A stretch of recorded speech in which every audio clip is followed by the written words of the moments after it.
Welcome to Business Innovators Radio, featuring industry influencers and trendsetters sharing proven strategies to help you build a better life right now.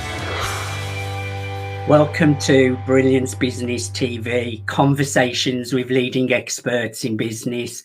I am your host, Mark Stephen Pooler. We have a wonderful guest on the show today, Rosa Antonini. I can't wait to have a conversation with her because I'm all about self-improvement, self-development. So it's going to be a great conversation today. We're streaming live on Facebook, Twitter, Instagram, LinkedIn, YouTube. We're also on the E360 TV network.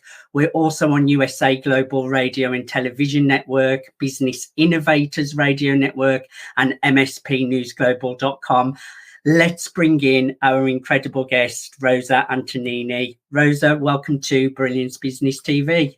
Thank you so much, Mark, for having me. It's such a pleasure to be here with you. Thank you. I'm really looking forward to a conversation with you today, Rosa. Let's get started with our first question. What inspired the creation of the zero-sum game of you and the 63-day challenge, and how does that reflect your personal journey? Mark, the zero-sum game of you, this book came to me really as an inspiration. I am a software engineer. That's what I do. I work with data on my day-to-day. But, I always been into self-development, self-help, how to get better.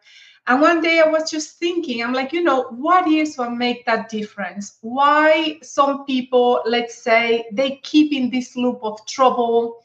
Doesn't matter what they do, they just continue having issues after issues. And then you see people that, I don't know, they always moving forward. And it's not just the things that you can see tangible, but also internally, how you manage life, right? Your emotions, your attitude to do things, right? And that concept came to me in a flash. I'm like, it's a zero-sum game. But, if you have played chess, do you like chess? I don't play chess, no. Maybe a couple of times years ago. Yeah, so I do like chess. And, the chess is a zero-sum game in an actual game. But that means that only one player can win, right? So in the zero-sum game of you, it's a little different. This game is something that we're playing every day, but it's a game where the two parties are within ourselves. That means like everybody, I believe everybody, there is good in every person. Also, there is attitudes, there are situations that make someone maybe not to fight for what they want, try to go forward to achieve those things that they want.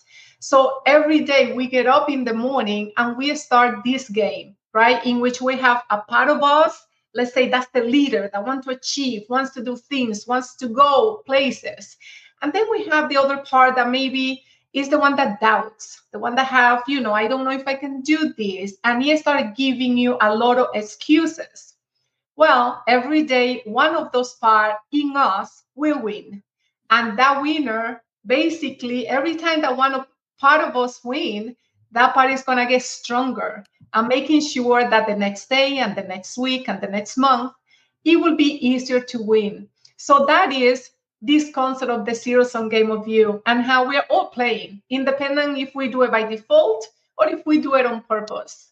So that's how the zero-sum game of you came to life, Mark.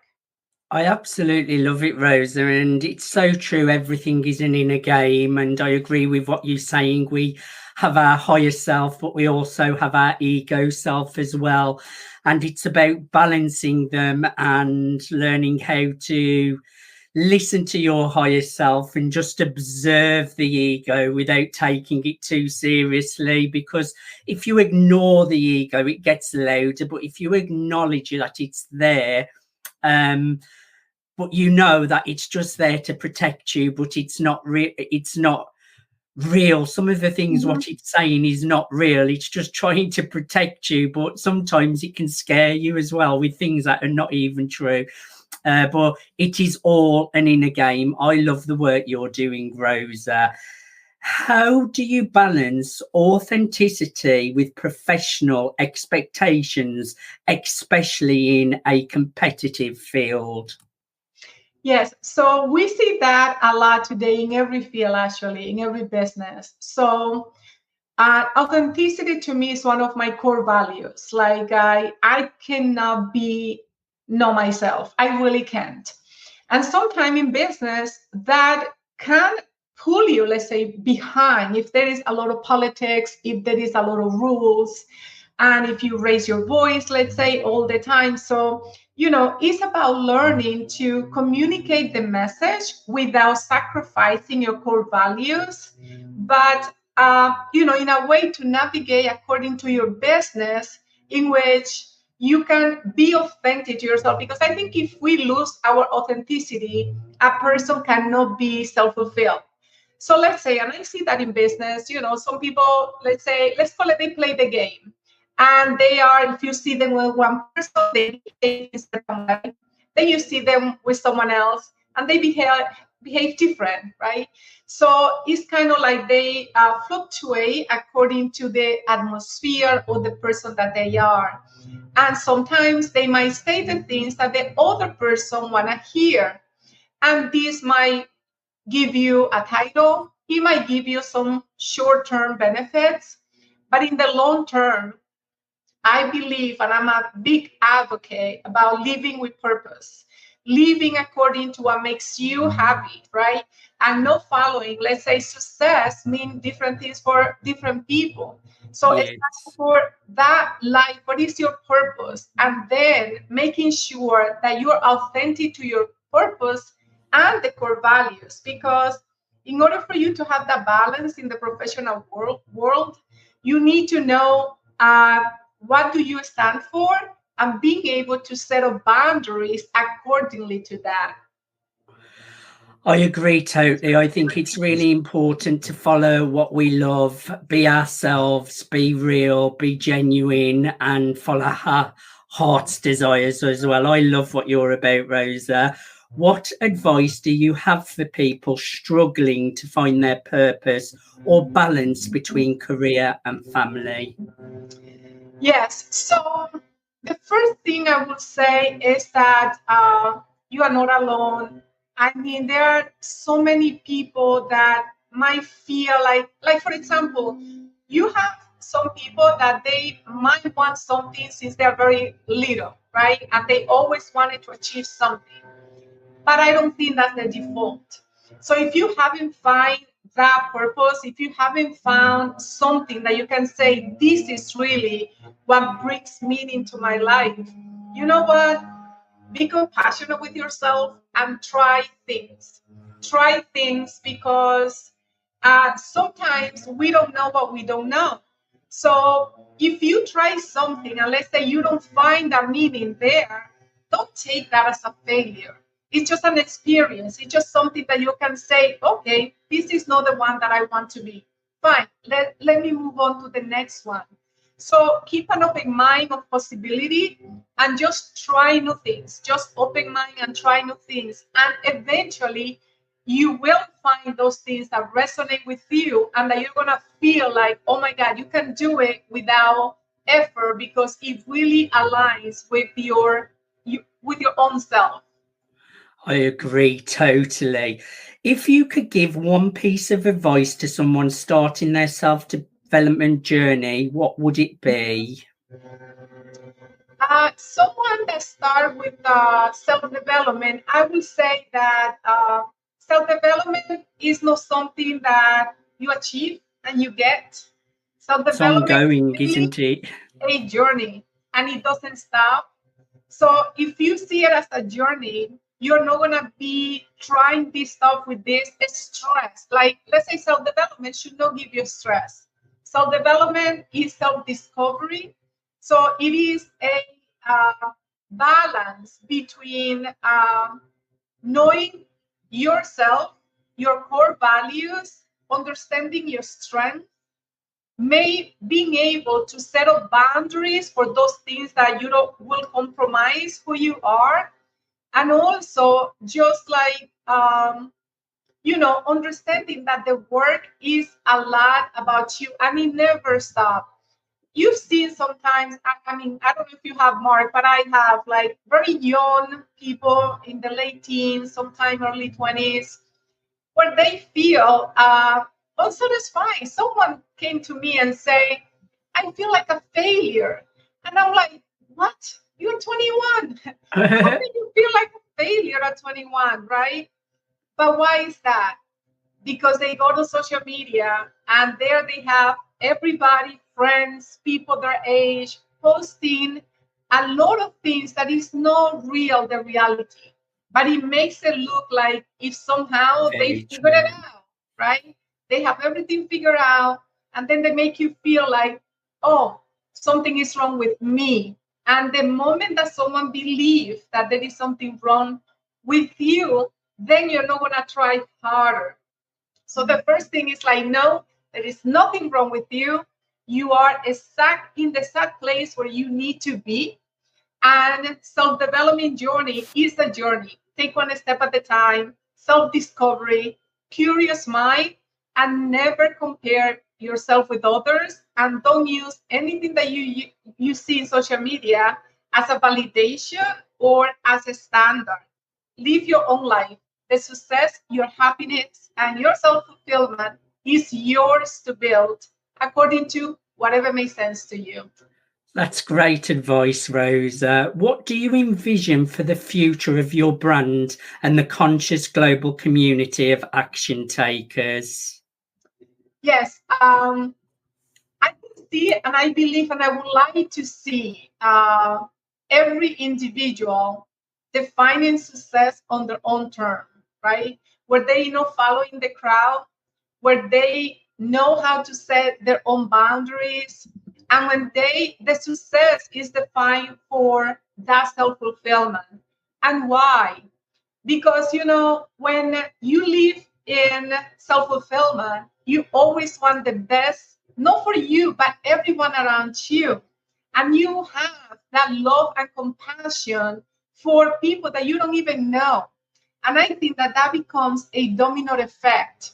So if someone can achieve that, live in that success on their own terms, and they feel like, I'm living with my purpose, then that spread. It's almost like not a disease, right? But let's just say something contagious and something that brings the best on the person, in the person, and they will always celebrate and try to help everyone around them, among themselves to. Once you experience self-fulfillment, you really want others to experience that as well. That's what I would like to see.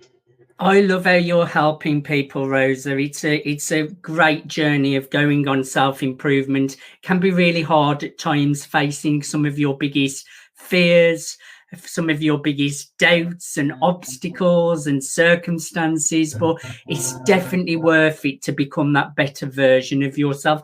Now, also, Rosa, you're in the great collaborative book with our beautiful friend Brenda Dempsey. Just share a tiny little bit about that, please.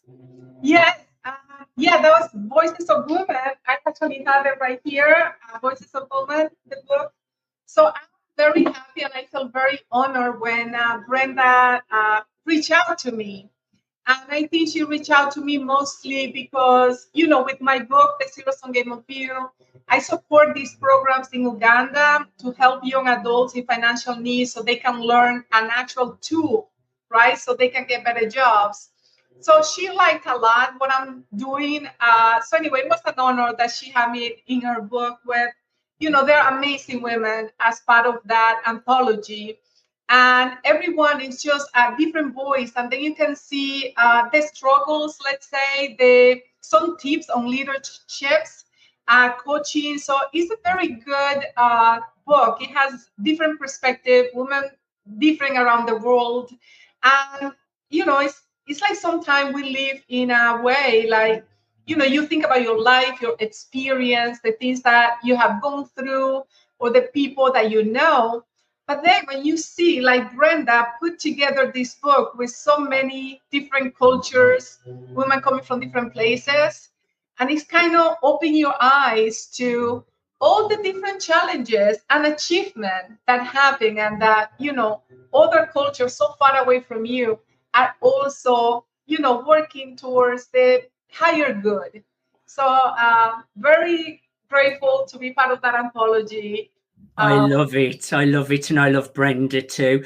Rosa, now I know people can connect with you and learn more about you at your website at rosaantonini.com. That's rosaantonini.com. Who should connect with you, Rosa? Yes, please send me any messages. I'm very active on the Instagram, and on Instagram is Rosa L for Lopez Antonini. So it's Rosa L Antonini. I try to reply to any messages within 24 hours, maybe 48. And if you have any question, any topic, just send it to me. I really love helping others. I keep working on my, data engineering. I create solutions. I really have passion for that. But I really have passion also for helping others and share all the things that I have learned that have helped me, right? That have helped me, because it was a very long journey where I come from. So I really want to help anybody that, my message, my writing, and some practical tips. I always like to provide practical tips that someone can go, use them, and see the result, right? And that is one thing, Mark, that when you asked me before about self-development, I want to just go back very quickly. When you try self-development, if you see social media or anything around, there is so much information that it's very easy for a person to feel overwhelmed. There is a lot of data. So when you are researching any topic, so let's say in self-development, or it could be anything else, pick one thing, pick one or two, give it a try. It takes time. That's why in my book, I said the 63 days challenge. Those 63 days are to build habits and try to eliminate bad habits. It has a lot of stuff in those 63 days. But my point is, don't get into the people saying that you're going to get rich in a week, that you're going to build this in 3 days, that somehow you can reprogram everything in, I don't know, a day or two. Those shortcuts don't work, and it's going to make you waste time. I've been reprogramming for a good 2 to 3 years, and it's still ongoing. Yes, and also follow the people that have done those things. Just because someone preached something, that doesn't mean they have done it. So make sure that you follow whoever have done it. They have the experience, and give it a little time, okay? Anyway, that would be my advice.